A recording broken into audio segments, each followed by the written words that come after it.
चला आज मी तुम्हाला दाखवणार आहे खूप अवघड अशी वाटणारी ही दाल मखनीची रेसिपी, पण ती अगदी साध्या सोप्या पद्धतीने। यासाठी येथे मी घेतले आहे 1.5 वाटी अख्खे काळे उडीद, जे आपल्याला कोणत्याही किराणा दुकानात सहज उपलब्ध होतात। त्याचप्रमाणे अर्धा वाटी राजमा मी घेतला आहे। त्यानंतर हे दोन्ही स्वच्छ पाण्याने धुवून घेतले व पुरेसे पाणी घालून हे रात्रभरासाठी मी भिजत ठेवणार आहे। जर तुमच्याकडे रात्रभरासाठीचा वेळ नसेल तर कमीत कमी 7 ते 8 तास तरी हे भिजत ठेवावे लागतात। दुसऱ्या दिवशी उडदामधले सर्व पाणी आपल्याला काढून घ्यायचे आहे। त्यानंतर कुकरला लावून 1 ते 1.5 ग्लास पाणी टाकून कुकरच्या 6 ते 7 शिट्ट्या आपल्याला करून घ्यायच्या आहे। आता कुकरच्या शिट्ट्या झालेल्या आहे, कुकर थंड होत आहे, तोपर्यंत मी फोडणीची तयारी करून घेत आहे। कढईमध्ये मी आता 1 ते 1.5 चमचा तेल घेतले। त्यानंतर 2 मीडियम साईजचे कांदे बारीक चिरून मी तेलामध्ये फ्राय करून घेत आहे। तुम्ही पाहू शकता आता आपली डाळही मस्त शिजली आहे। तर रवीच्या साह्याने मी थोडी स्मॅश करून घेणार आहे।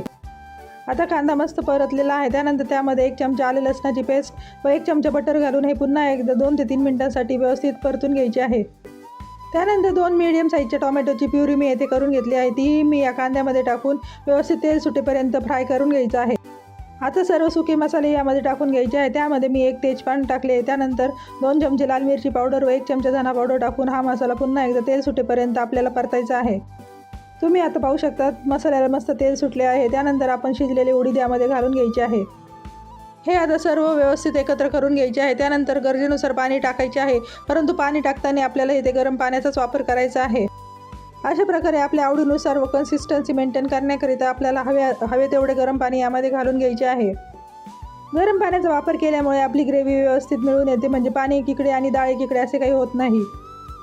आता चवीनुसार मीठ मी येथे घालून घेतले आहे आणि 2 चमचे बटरही मी येथे घालून घेतले आहे। दाल मखनी म्हणजेच मक्खन, आणि मक्खन शिवाय या रेसिपीला चवच येत नाही। त्याच्यामुळे या रेसिपीमध्ये जेवढे जास्त बटर तुम्ही वापराल तेवढीच भाजीला चवही खूप छान येते। त्यानंतर मी येथे 1 चमचा गरम मसाला व थोडीशी कसुरी मेथी टाकून बारीक गॅसवर 15 ते 20 मिनिटांसाठी ही भाजी अशीच व्यवस्थित उकळून घ्यायची आहे। त्यानंतर येथे मी 2 चमचे फ्रेश क्रीम घालून घेतली आहे। हे मी घरच्या दुधाचीच फ्रेश क्रीम वापरली आहे। तुम्हाला हवी असल्यास तुम्ही रेडीमेड फ्रेश क्रीमही वापरू शकता। आता 2 ते 3 मिनिटांसाठी पुन्हा एकदा थोडीशी मी भाजी उकळून घेतली आहे। तुम्ही पाहू शकता भाजीला मस्त दाटसरपणा आला आहे।